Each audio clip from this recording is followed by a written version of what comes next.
hold that step up. I know that.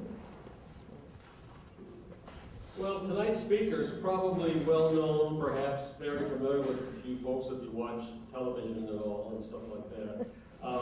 He's got a PhD from Notre Dame. He's written or edited 15 books and over 300 articles and book reviews. He has been an intelligence officer, an historian, an educator, a writer, a lecturer, and an administrator. This is his first trip to Milwaukee. He lectures still nationwide, and he's, as I said before, on TV. He's speaking tonight, as you can see, on the history of the Memoirs of Ulysses S. Grant. Speaking tonight is Mr. John Marshall. Thank you. Thank you.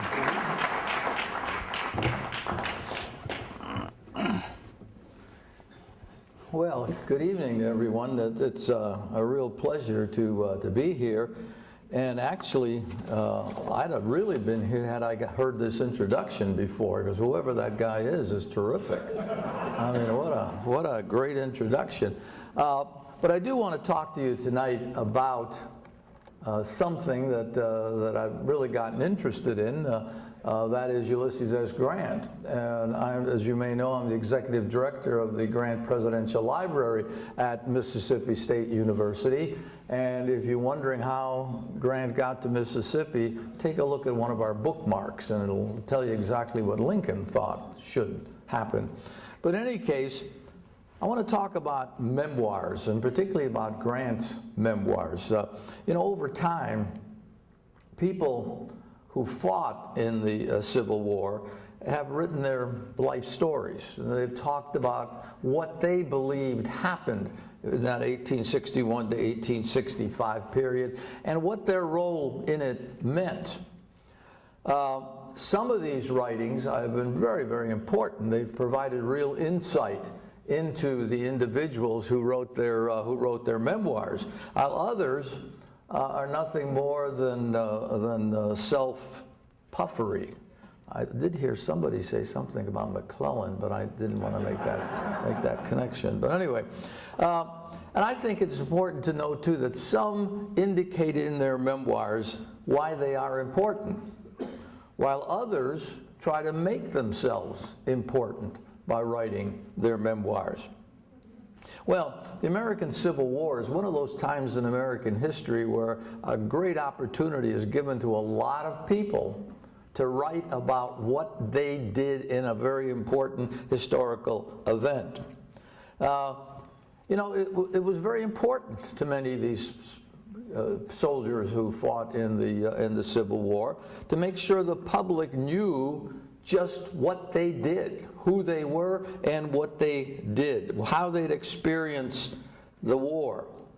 When there were Confederate generals, and I'm going to try, my gosh, it worked. Thank you. For the lady that works here figured this all out. I couldn't have done it. But in any case, you're all familiar with Jubal Early. Jubal Early was a Confederate, and he was especially determined all his life after the war to push forward what we today call the lost cause interpretation of the Civil War. Even Jefferson Davis, who was, of course, as you know, the president of the Confederacy, wanted to make sure that everybody understood why the South had taken up arms. And Davis was very explicit. He said it had absolutely nothing to do with slavery. Absolutely nothing to do with slavery. He insisted on that. And he also said that the defeat of the Confederates had absolutely nothing to do with any failings that the Confederate military might have made or that he himself made as president of the Confederacy. And basically what Jefferson Davis and Jubal Early and the Lost Cause historians basically said is this: the South may have lost the military war, but it had won the war of virtue. And so ex-Confederates argued. Those Northerners might have won, but they were just more of them. That was all. We Southerners, we Confederates were the real winners in the war. Now, Union generals don't remain silent either. And ironically, most often they don't battle against the Confederates. They battle against other Union generals. So, for example, William Tecumseh Sherman was insistent in his 1875 memoirs to make sure that everybody who read those memoirs understood that his role in the war was crucial, and that as a military man, he was second only to one other human being who fought in that war. Only one other person on the Union side. And you know who I'm talking about. Of course, we're talking about Ulysses S. Grant. And by the way, as you've been coming up the stairs, I hope you notice there's a wonderful portrait there of Ulysses S. Grant right in this particular building. But Sherman believed that next to Grant, he was the most important figure in the Civil War. And I just want to tell you, too, that I just heard this past week, that the Harvard University Press is going to be publishing our new edition, our new modern edition of the Sherman Memoirs. We're going to try to do for Sherman what we did for Grant, and I only hope that Grant doesn't mind too much. But in any case, that individual I'm talking about is, of course, Ulysses S. Grant. He's a Midwesterner. And along with another Midwesterner, a fellow by the name of Abraham Lincoln, he had helped preserve the Union. Now, one of the most important things I think you have to remember about Grant was he's a very humble individual. One of the things that sometimes people say, well, his memoirs just aren't accurate. He just lied a lot and made up stories. Simply not the case. We didn't find that to be the case at all in our work on that. But the important thing was that Grant was the sort of an individual who really didn't worry about his reputation. He is a man of humility. He had absolutely no desire to write his memoirs, unlike most other Civil War generals. Everybody knows that he had been the leading general, Union general, certainly in that particular war. But he didn't want to write about it because he didn't think he had to. After all, everybody knew who he was and everybody knew what he had done. And we also know, of course, in addition to being the great general of the Civil War, he served 2 terms as President of the United States. And if you think about that, that's pretty significant, because there have only been 2 other 2-term presidents up to that point. Andrew Jackson in the 1830s and Woodrow Wilson in the early 20th century. So everybody else only served 1 term. Grant served 2 terms. He'd been a leading general. He served 2 terms as president. And I argue, and we argue in our memoirs, and in the work we're doing at the Grant Presidential Library, he is the first of the modern American presidents. He did things that later on American presidents and American foreign policy and all sorts of other individuals followed up on. He's also the first American president to tour the world. Nobody had toured the world the way Ulysses S. Grant did. Now, he was no longer president, that's true.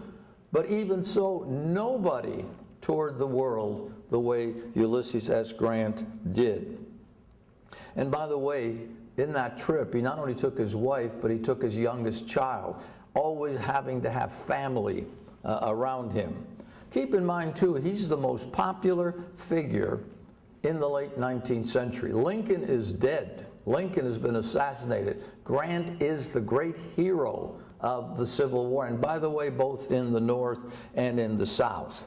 So, looking at all this, Grant doesn't need to write his memoirs. Everybody knows all this stuff. He's popular. He has all this information. His reputation is already safe and secure. So why is he going to take the time to write memoirs? And yet, and by the way, this picture here, you recognize some guy with the bald-headed guy, and then next to him is the president of Mississippi State University. And that's the same individual, two presidents together. You notice how well I suck up to the authority figures. But in any case, Mark Keenum is a wonderful, wonderful individual. By the way, he's a president who has triplets and another child. So how he does what he does is beyond me. But in any case, he wrote his memoirs. Whoops. I forgot, that's the great tour I haven't been doing. He wrote his memoirs. And they proved to be the most popular remembrances in all of American history. In fact, some critics have called Grant's memoirs the most significant piece of American nonfiction ever written. The only book that comes close to Grant's memoirs is a nonfiction book, Herman Melville's Moby Dick. Moby Dick and Grant's memoirs are the two most important books in American literary history. So he writes his memoirs. Now, keep in mind that despite his insistence, and this is something he insisted on all the time, was that he was no writer. He couldn't write, and besides, who would want to read what he had written? They knew what he had done, so why bother? So he produced, despite this feeling, he produces this great masterpiece. And he did so not because, like other Civil War generals, he had to protect his reputation. He didn't have to do that. But there were completely other reasons why he decided he had to write his memoirs. Now, Century magazine, under the editorship, and I'll show you these people in just a few minutes. Well, I'll show you right now. Richard Gilder, you'd have heard of Gilder and Lehrman, the famous individuals who gave a lot of money to American history. Robert U. Johnson and Roswell Smith. They were the co-editors of Century magazine, and they realized how interested the American public was in the Civil War, and so they established a series called Battles and Leaders of the Civil War.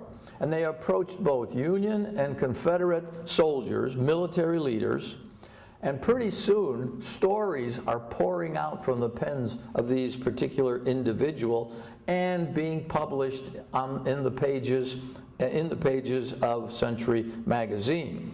So obviously, who are they going to try to get to write one of these stories? Ulysses S. Grant. So they approached him. He showed absolutely no interest. Absolutely no interest. In fact, he'd always say the same thing. He'd say, look, everything I know about the Civil War has already been included in my work with my friend, my former aide, Adam Badeau. Badeau wrote a 3-volume history of the American Civil War. Grant helped with that. He said, look, I don't need to do it again. I don't need to say anything again. He said, and I really don't need the money. And he said, I'm just too busy to be doing anything like this. But what happens is that the publishers, including this famous publisher, Mark Twain, Samuel Clemens, kept after him. They said, look, everybody else is doing it. Why don't you do this? You can make a lot of money doing this, et cetera, et cetera. He doesn't need the money. He's too busy to do anything like this. In fact, what he's really most interested in is being the president of the Mexican Southern Railroad Company. Now, this is after his presidency. This is in the 1880s. That's really what he wants to do. He wants to connect Mexico and the United States so both sides can make money. He believes that can happen. It's the economic betterment of both countries. He saw absolutely no financial profit in writing his memoirs. Why would he want to do that? He's living comfortably already. So why should he work as hard as he would have to work to do a memoirs when he's really spending all his time trying to unite the two countries, Mexico and the United States? And then several catastrophes occurred. On Christmas Eve, when Grant was returning home from a Christmas party, basically, they used to call it a holiday gala in those days, he slipped. He slipped on the ice in front of this place. This is the apartment house, which is not where he lived. This was the site of his house. So it was outside this previous house that stood on this site that he slipped and fell. The house, this apartment is still standing there, 3 East 66th Street, and if you walk across the street, you can barely see a plaque, and it basically says, Grant lived here. He probably slept here too, I don't know. But anyway, so that is there. Well, he slips and falls on the ice. It's a very icy Christmas Eve, and he lands on his left leg. The damage to the limb is so severe that he had to walk with a cane for the rest of his life.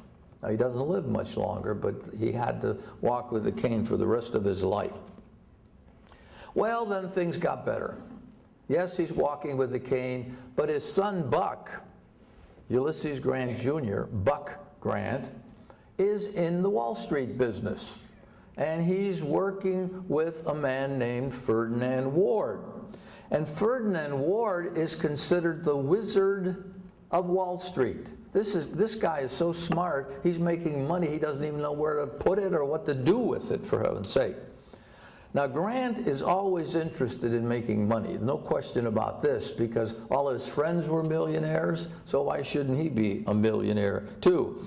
So the two men, Ferdinand Ward and Buck Grant, went after U.S. Grant and asked him to join their company.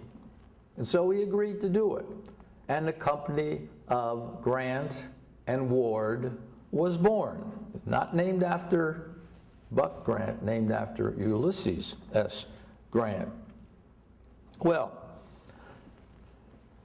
Grant invested everything he had, and he encouraged everybody who were friends to him, family members, etc., to invest in this country. The profits kept pouring in. The Wizard of Wall Street was doing incredible work.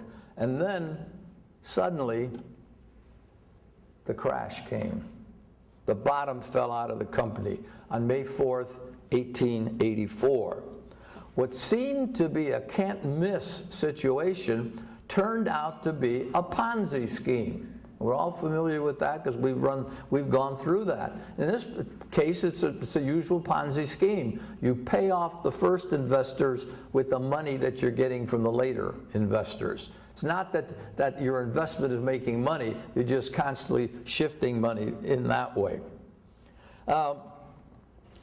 So everybody, when it crashed, it's going to crash sooner or later, and it crashes, and Grant is suddenly bankrupt. Suddenly bankrupt. The former president, already limping on a bad leg, now finds himself so penniless that he had to go to friends and ask for loans. And what he had to do is give up some of the gifts that he had received on his world tour. And remember, in those days when you were in a White House, you took anything you wanted with you. It's not until Franklin Roosevelt that the law is changed. So this is just an example, and there's a huge amount of stuff. So what he basically does is he has to use these gifts to do something to get some money. He's facing a physical and financial crisis. So he tries to find some sort of way of making money. Well, his financial problems are public information. Newspapers were printing everything about all the money that he no longer had. And so the editors of Century magazine said, aha, let's go talk to Grant again. Let's get him now, not only to write articles for our Battles and Leaders, but let's get him to do a memoirs too. Well, this time, Grant had no choice. He doesn't have any money. In fact, it said that the only money he had was what he found in his pocket and in his wife's purse. Less than $100. The President of the United States having less than $100 at a time when there was no pensions. That's all he's got. So, he needs that $500 per article that Century says they're willing to pay. He agrees to write 4 essays, and he's going to start with an essay on the Battle of Shiloh. Everybody knows something about Shiloh, and this is going to be something that he's going to start out with. Well, he writes it, he submits it to the editors, and they are appalled at how bad it is. It's awful. It's just terrible. It reads like a dull military order. You know, maybe Grant had been right, they begin to think. Maybe he was right. He can't write. And we're willing to pay them, so they got to do something. They got to, you know, they're businessmen. They want to get their money back. So, they don't give up that easy. Maybe we can still do something here. So, I think what they probably did was draw straws. The 3 of them. And who do they pick to go tell Grant that his article stinks? They picked the youngest guy, the guy in the middle. He doesn't look the youngest there, but he was. He was the youngest. He was the youngest man. So he went to where Grant was staying at his summer home in Long Branch, New Jersey, and that whole thing was only kept afloat through some friends because he didn't have any money. How could he keep that particular house? But they let him keep it. Well, Johnson goes to see Grant, and he very carefully says, General, it's not a very good article. And let me ask you, tell me what happened at Shiloh. And Grant starts talking. And what Johnson says is, well, General, what you need to do is when you write about Shiloh, write about it the way you're talking about it, the way you would talk to a group of friends like this. Grant said, well, I never thought about that. So he said, okay, that's fine. He didn't take it harshly or anything. He said, yeah, okay, I'll do it. He began writing as he spoke, and he was very well known during his years as a great storyteller. So the great oral storyteller becomes the great writer of a memoirs. Once again, things are looking up. Grant is going to make some money. He still hasn't decided to write the memoirs, but he's going to write these four articles, and $2,000 is nothing to sneeze at. It's not going to take care of all his problems, but at least it's a beginning.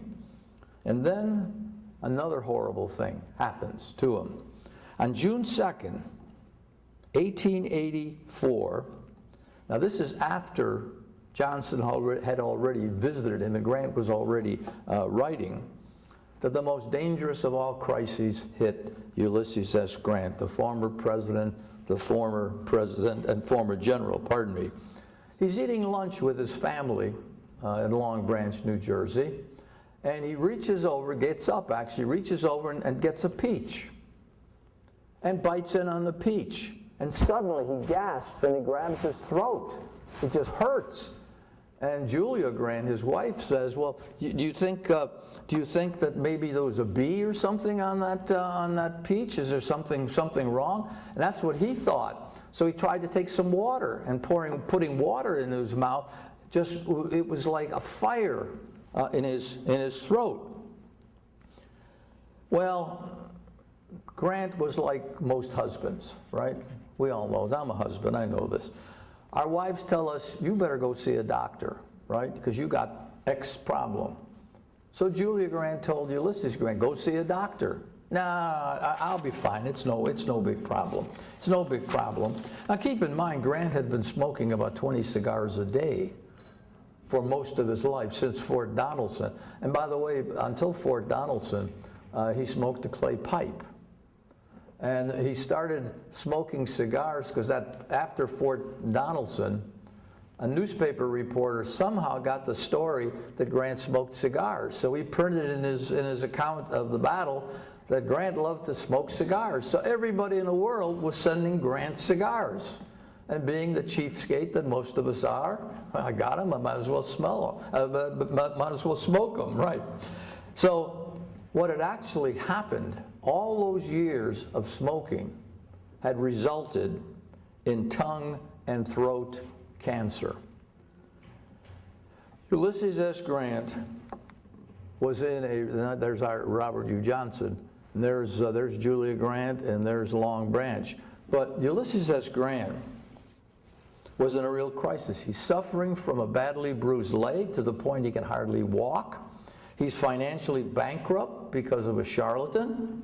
His body is under attack by what 19th century people thought was a death warrant. You get cancer, there's nothing anybody can do to save you. So, he has no choice again. He's either got to do something to raise money, which would be to start writing his memoirs, or he will be ignoring his duty as a husband and father. And Grant can't do that. His family means too much to him. So the point was, he better write, and he better write fast. He better not die before he finishes writing that memoir, so his wife and family will have something to survive on when he dies. Well, back to our friends at Century. They hope to take advantage of this particular situation, and they urge Grant to write his memoirs. Sign a contract with them to publish. But not just those articles. Now they want him to agree, sign a contract to write his memoirs. Well, about this time, a fella that was in his life before, they're actually friends, they used to sit together and smoke cigars, for heaven's sake. So, longtime friend Samuel Clemens, Mark Twain, takes a look at the contract. Grant is getting ready to sign it. He promised Century he was going to sign it. He's getting ready to sign it. And Mark Twain says, I can get you a better deal. Go with my company. Go with, and you can see at the bottom, Charles Webster Company. Webster is married to Mark Twain's niece. And they formed this company. They formed this company really to publish Huckleberry Finn. But hey, this wouldn't be a bad thing to have Huckleberry Finn and also to have Grant's memoirs. So keep in mind, however, one very important point. Twain never promised, and he never wrote a word of Grant's memoirs. Everything that you see in Grant's memoirs was written by Grant. There was some editing, as always happens with any book you submit to a publisher. They will edit it. They will suggest a different word. But that's about it. That's about it. Twain became Grant's agent, business agent, which is ironic, because he's a terrible businessman. He never makes any money, not even on Huckleberry Finn. But in this particular case, what he does is he sets up a system. Where do we have it? I lost my place here. Well, anyway, it's someplace in here. Who knows? But anyway, the whole thing is that he becomes his business agent, does Mark Twain, and what he does is he turns. And that's what I was going to show you, this brilliant picture. A picture of agents that Mark Twain hired, former Civil War privates, dressed in full uniform, and they would go block to block in cities, farm to farm in the communities, and sell Grant's memoirs. And most importantly, listen to this, Mark Twain gives in his contract, gives Grant 70% of the profits. Not 70% of the sale. Today you get 10%, 12.5%, 15% of the total sales of a book. But this is 70% of the profit. This is after all the expenses are paid, etc. It's still very generous, and Grant is willing to accept it because this means he's sharing the cost. He's sharing the situation that if it makes no money, he doesn't make any money. So it's just not a percentage. Okay, well, he's dying from cancer while all this is going on. Let's see, okay. Oh, you know what I'm doing? I bet you I'm going backwards. No wonders it didn't fit. Any case, the cancer becomes so awful that Grant can't even sleep at night, because if he tries to lie down on a bed and tries to sleep, the cancer-induced phlegm makes him choke and gag. He can hardly breathe. It's gotten so bad. So what he has to do is he has to do this. He's got to take two of these, and these are the chairs too. Had to take two chairs and put them together, and he had to sleep sitting up. Had to stay like that all day, because if he ever tried to lie flat, he would choke, and he couldn't survive. So he stayed that way in these two overstuffed cases. But he kept getting weaker and weaker anyway. But he forced himself to keep writing. Why is he writing? He's got to leave something for his wife. Because why? She has no money. Why? Because of the charlatan, the Wizard of Wall Street. If he dies before he completes those memoirs, he's going to leave his beloved wife and family penniless. Well, I don't know if any of you have ever been to New York City during the summer. It can get beastly hot and terribly humid. And that's exactly what happens in 1885. Grows so hot and humid in New York City, in the New York City home that I showed you, where he did most of his writing, that a friend offered him the use of a cottage in the Adirondack Mountains, Mount McGregor, near Saratoga, and that's still standing there. There's a group of Grant people who keep this place going. This is the place where Grant actually eventually dies, but he's there, and it's not his place, it's a friend who lets him use the place. And it's cooler, so it makes it so much better. This is a picture of Ulysses S. Grant, and we have a life-size statue like this in our Grant Presidential Library. He's finishing up the memoirs. When he went to West Point, he was 5 foot 1 inches tall, and he weighed about 115 pounds. When he was president, he was about 5'7" and weighed about 200 pounds. Those banquets were great. In this particular case, he is down to 85 pounds. That's what the cancer is doing to him. And the cooler climate helps his disposition, doesn't do anything for the cancer. And in July of 1885, Grant puts down his pencil for the last time, indicating that he had no, and he says this, I have nothing more to say. He dies just a few days later on July 23rd, 1885. Now here's the thing I was looking for. I just had it in the wrong place. But Mark Twain sets up former Civil War veterans who are not that old, remember.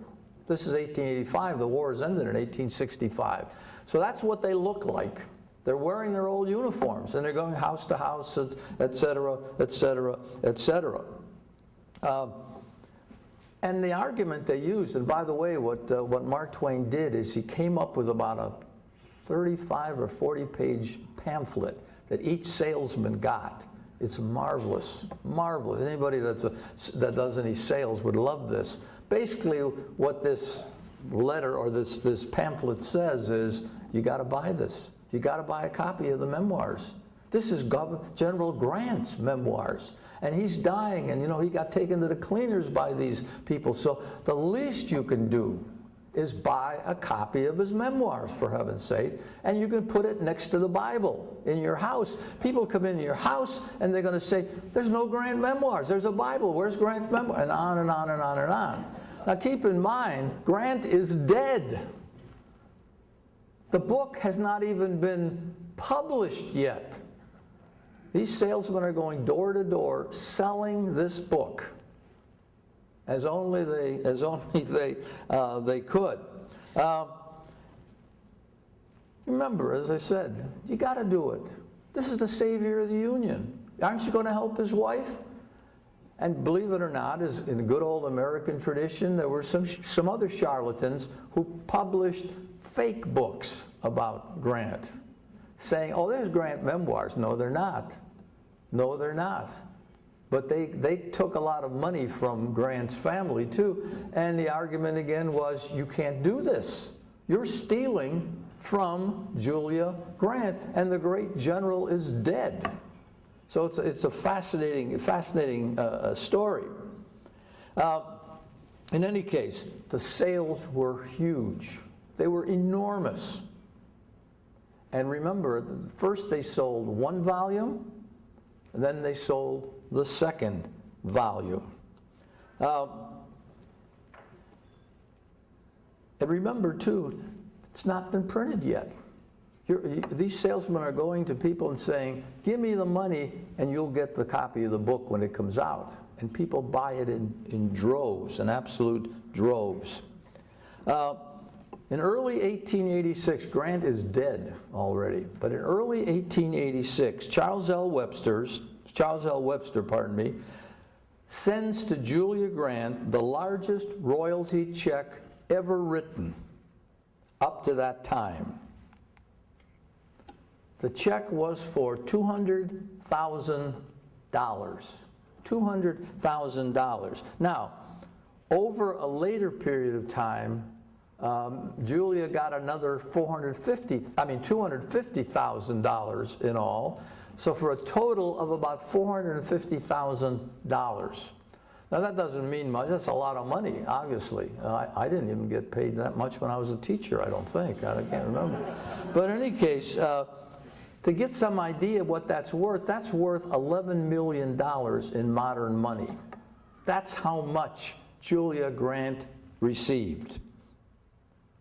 In fact, there was so much money that what happened was, of course, Julia got the money.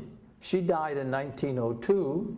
The money went to the children, or 4 children. Then when they died, it went to grandchildren and great-grandchildren, etc. Well, I just found out within 2-3 months ago that the descendants, not Julia, not the children, not the grandchildren, but beyond that, started a trust, several trusts. And in fact, those trusts, started by later descendants, stayed in force until around 2015. That's how much money that Grant received or his family received over the time. Now, over the years, the memoirs have never been out of print. They've been in print consistently. The number of editions is really mind-boggling. We'd be here till midnight if I tried to name all of them. But one of the things that we found at the Grant Presidential Library is that nobody had produced a modern edition of the Grant memoirs. And so in the 1960s, when the Grant Association was first founded, the USGA, as it's called, expressed the idea that once the papers of Ulysses S. Grant were published as letters and speeches and all, then the Grant Association would publish the memoirs. And so they thoroughly began looking at the memoirs. Well, the 32 volumes, the 32nd volume of the Grant papers came out when Grant's papers came to Mississippi State University. So that was great. So we said it had been promised back in the 1960s by people like Ralph Newman, who some of you may remember was the owner of the Lincoln Bookshop here actually in Chicago, and John Y. Simon, who was the executive director from 1962 to 2005, and then Frank Williams, who's the Chief Justice, retired of the Rhode Island Supreme Court, has been the president since 1990, and then some guy over there has been the executive director since 2008. But the decision was made to follow up on the promise made by Ralph Newman and his cohorts in the grant field. So, under the leadership of Frank Williams and John Marszalek, with the work of co-editors, actually, David Nolan and Louis Gallo, the result was the publication of 2017, the fall of 2017, actually in October of 2017, of a new modern annotated version. And that's what it looked like. This particular book is edited not to take anything away from Grant or to put anything in Grant's mouth. It's simply to explain what Grant was saying. You know, when the book originally came out, when Grant finished it, and he mentioned, you know, Charlie Jones. Well, people who had fought in the Civil War knew exactly who Charlie Jones was. The modern audience doesn't know who Charlie Jones is. So what we basically did is went through Grant's memoirs and annotated it carefully to make sure that if you don't know somebody, you look down at the foot of the page and it'll tell you who it is. So Harvard University Press, Belknap Press of Harvard University Press, actually included the annotations at the bottom of the page, which is marvelous. You can't believe how much arguing we had to do. It costs more money to do it that way. But fortunately, we've had good sales, and we've had good reviews. And the old version was, of course, republished, published several times, but usually only with brief introductions. And people continued reading it, and literary critics continued to say this was a great piece of literature, and it's been widely accepted as I mentioned earlier, as a part of literary American history. Well, to give you some idea, writing in the 19th century, the famous writer William Dean Howells, nicknamed the Dean of American Letters, and it was the editor actually of Atlantic Monthly, and is called the father of American realism, said this, and listen to the way he puts it: what if this were it? The good form without formality, this inner dignity, this straightforward arrival, this midday clearness. This, what he's basically saying, maybe this is what we've been waiting for all this time. We've been waiting for an example of the great American book, and this is it. Other literary lights, and I could, again, give you all sorts of names, but I wanted to mention Gore Vidal, and I chose him to talk about tonight briefly because he's a cynic. He's a scholarly individual, but he's an acerbic cynic. And this is what he says about the Grant memoirs. Quote, "It is simply not possible to read Grant's memoirs without realizing that the author is a man of first-rate intelligence. His book is a classic." To get Gore Vidal to say anything nice about anybody or anything is amazing. Well, despite all that, it's not until October 2017 that this modern version of the Grant memoirs is published. Here, a copy of the book. You see the three editors. Louis Gallo is on the left, David Nolan is on the right, as you can see, and that's the entry to the Grant Presidential Library. We wanted to have that picture taken there.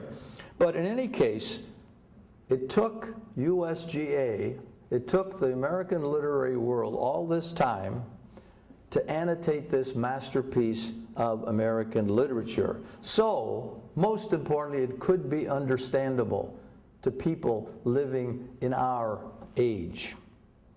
So the USGA fulfilled its promise to bring the grant volume to modern understanding. And in 2017, when the book was published, thankfully, such important sources as the New York Times Book Review and Time Magazine and New Yorker, and we go on and on and on, continue to praise Grant's memoirs and the new annotated edition. So I'd like to end simply by saying is that what we have is that a classic of American literature lives on into the 21st century. Thank you very much.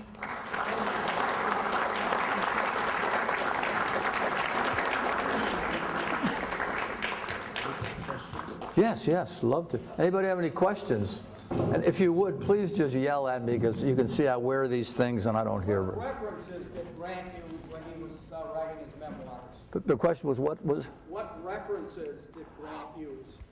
Okay, let me get up over here again. Yeah, what Grant did in writing his memoirs is it was about this time, it hadn't happened yet, but it's going to happen, is the official records of the Union and Confederate armies is going to be published. So he used them, and as the great Ulysses S. Grant, this great general of the armies, he was able to get friends who had served in the military, both on the north and in the south, to give him copies of their letters, and so he used them. The result is that the memoirs are very accurate. What we tried to do is we don't try to argue with Grant at all, except if he makes a mistake, we indicate, and there are some mistakes. He'll say something like, well, there were 22,452 people at such and such a battle. And we look it up and we'll say, well, not really, it was 24,000 people. So we put a footnote and we indicate that. But we don't do anything with Grant's opinions. So for example, when Grant says, I think next to me, and he wouldn't say that, but Sherman would say that next to me and Grant, Sheridan's the real leader in the Civil War. We're not going to argue with him. That's his opinion. That's what he thinks. So basically what we try to do is just simply have available for the reader the factual information. And then what you do with it is up to you. But that's a very good question. Yes, sir. Over what period of time did Grant write his memoirs, and how many clerks did he have helping him, and how was he able to access records of the War Department and maybe Lincoln presidential papers to pull all this together? That's a very good question. The answer the last part first. He's Ulysses S. Grant, so he writes to somebody who fought in the Civil War on one side or the other. Says, I really need to know what you thought and what were the number of this and what happened this, and they would send it to him. Keep in mind too, it's a fantastic story. If you really want to read something fascinating, is take a look at how the official records of Union and Confederate armies were preserved. They started out by Henry W. Halleck being in Richmond and seeing in the road, muddied and dirty, etc., all kinds of Confederate records. He immediately orders soldiers to pick them up, send them to Washington, they clean them up, etc., etc., etc. But Grant doesn't really have to do that. Who helps him? Well, he's got Bedeau. It's a very sad story. Bedeau works with him, because as Grant had worked with Bedeau, but then Bedeau believes that he's not getting a fair shake. He argues that I'm doing all the work, I'm doing all the writing, you're getting all the credit. You got to pay me more. Simply not true. It didn't happen. But that was, and later on, after Grant is dead, to get Bedeau off their backs, the family do pay him a certain amount of money. So he's got him. He's got Fred Grant, his oldest son. The two youngest sons. He actually has Buck and Jesse, who are also working Julia helps some. He's got people around him, and he's got an African American named Harrison Terrell, who takes care of him basically to try to keep him going, to keep this cancer from overwhelming me. So he's got some help. But the amazing thing, some of you know who Ron Chernow is, wrote the wonderful biography of Grant.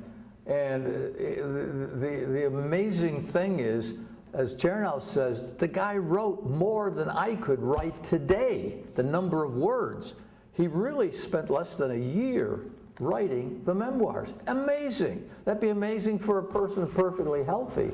But to have a person who's dying from cancer, and if you really want to get something that'll bring tears to your eyes, read the last part of volume 31 of the Grant papers, where it talks about what Grant was going through. Horrible, absolutely horrible, horrible situation. So I don't know if I answered all your questions, but yes, sir, back there. I have two quick comments and a question. Yeah. Number one, going down the stairs on the left, if you look, you will see John Mitchell.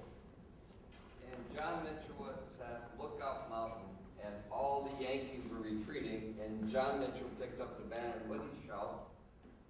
On Wisconsin. On Wisconsin, Grand Old Badger State, which is our song. Okay, secondly, having gone through a plantation about 15 years ago down by New Orleans, there are about 7 of us, and so this gal was in her 90s. The person that told me to go there said, she'll tell you stories about the Civil War that her grandmother told her. Mm-hmm. So we went through this whole tour, and we got done with the tour, and she said, you know, I always serve my guests a little sherry, and you two Yankees too. So why do we get 400 people in Atlanta, but we don't get here as much? Maybe it's something to do with the carpetbaggers. But my question to you is, having studied Grant, and I will admit, being a Civil War student, I have not read his memoirs. If you take Grant, if you take Patton, if you take, these people have to commit people. Did he ever say in his memoirs, not the guilt, but the, maybe guilt, all the people that died because, like Patton, they were in some cases considered butchers because they committed so many men to die. Mm-hmm. I in Shiloh, General Grant never visited a Civil War battlefield after he left or got out. So he never visited another Civil War The battlefield. question is, did he ever say in his memoirs how guilty he felt that these men had died? No, no, I don't think so. The important thing about Grant is, and the butcher thing is an enormous myth, and there have been a lot of people who've studied this particular issue in more detail than I have. But in actual fact, the man who lost per capita the most people in the Civil War was not Grant, was not Sherman, it was Robert E. Lee. What Grant was doing in the Civil War and his great contribution to American military history is that he saw very clearly that the old Jominian way of fighting, where you maneuver forces and you got masses against the fractions and you win battles that way, just doesn't work. Because the Confederates have fewer people, and if you maneuver, they'll just maneuver with you. So what Grant decided when he took over in May of 1864, he basically said, here's what we're going to do. We are going to attack on all fronts. And we're going to keep attacking, and we're never going to stop until we wear them out. And an actual fact is that this is what happens in Virginia, particularly, is that what Robert E. Lee should have done, I would think, would be to try to hold on. But he doesn't. He keeps attacking. He is losing per capita more people than Grant is. And so I would make the argument, and most historians that I know of, there's a couple who are not really historians, I guess, but most historians argue that Grant is the greatest general of the Civil War because he understood that war had changed. You couldn't continue fighting the war the way you had fought it in the past. And the result is, as he himself says in his memoirs, is that over time, the Confederate forces simply couldn't take the pressure. They couldn't take the pressure because they didn't have the manpower, and they couldn't take the pressure because they couldn't feed their soldiers any longer, whereas Grant could. And you know, sometimes people say, yeah, well, he only won because he had more soldiers. Yeah, that's true. That's like saying the University of Wisconsin wins a football game because they got bigger guys and they have better players. That's the point of it. Yes, sir.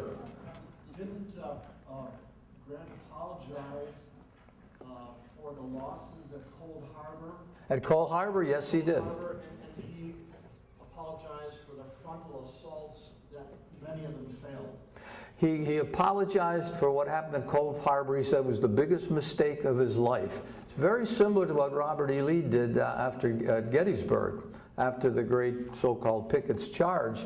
He apologized to Pickett, and Pickett refused to ever talk to him again because he blamed him. He said, that old man destroyed my army. So yeah, there's no question. There is no general that I know in American history who's gotten it right every time. But I think the important thing about Grant is Grant has taken what is given to him and made maximum use of it. Okay, we got just one more question. How did he rank generally? I mean, how do you rank the Confederate generals? What do you think about various generals? Well, there's a famous story when he takes over the Army of the Potomac, actually, and the first battle in the wilderness doesn't go very well for the Union troops. And so a couple of these generals come up to Grant and say, oh my gosh, you know, we better pull out, we better not continue fighting because Lee is going to do this and Lee is going to do that. And Grant turns to him and says, look, I'm sick and tired of hearing about Grant doing 2 flips and landing in, you know, behind where we usually are. He said, it doesn't make any difference. He said, I knew Lee, I knew him in Mexico. He's a human being. He's a great general, but he loses too, and he makes mistakes too. So don't be so concerned about what Lee is doing. Be more concerned with what you're going to do to beat Lee. One more, right? Good. Early in your talk tonight, you mentioned that after Grant became destitute, that he was forced to try to sell, knickknacks, or probably more than that, at the White House that he took with him, and presumably he got gifts when he did this around the world trip that he sold as well. So you didn't follow up with that though, so why wasn't that enough to sustain him without having to write the book? You're right. So if you could explain that. Yeah, no, you're right. It's a good example. Historians screw up too, and then you have a good example of that. No, I think what actually happened is, and I'm glad you brought that up, is what Grant did is just before the crash, the Wizard of Wall Street comes up to him and says, General, we're having a little trouble meeting ends, but we need about $150,000 more just to tide us over for the next couple days.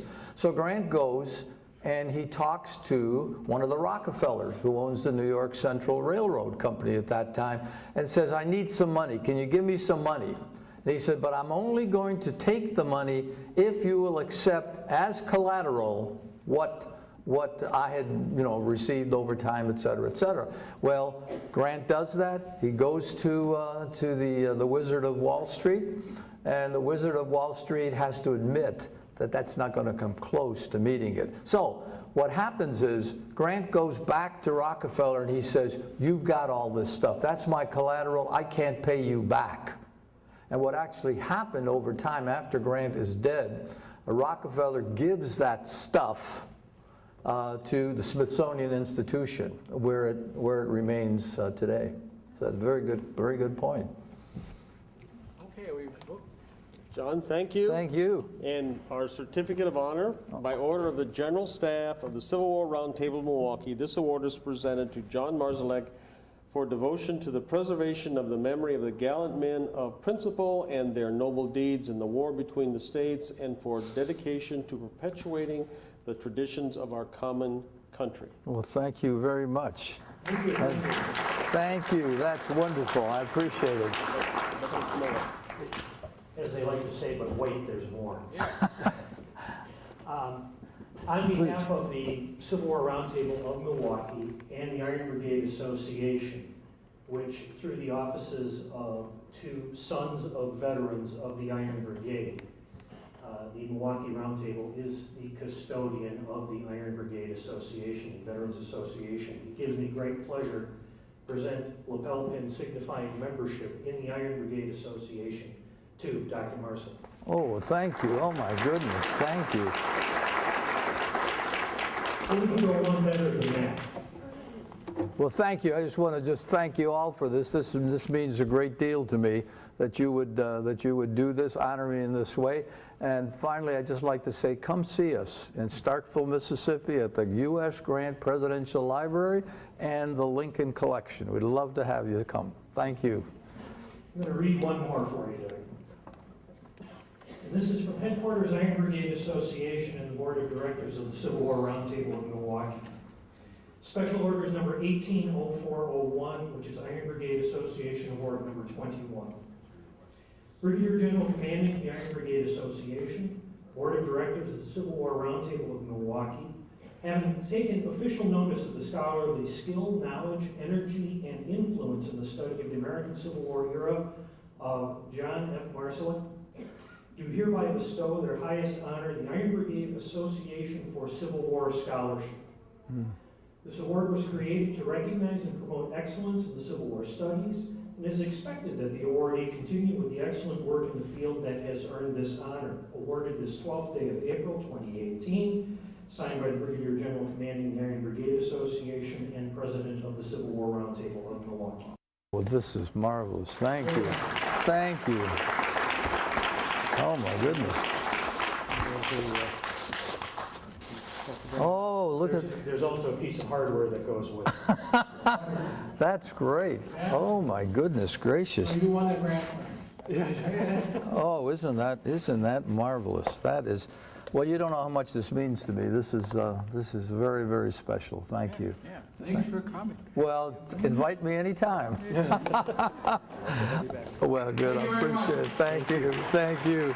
Let's see. I'll put this.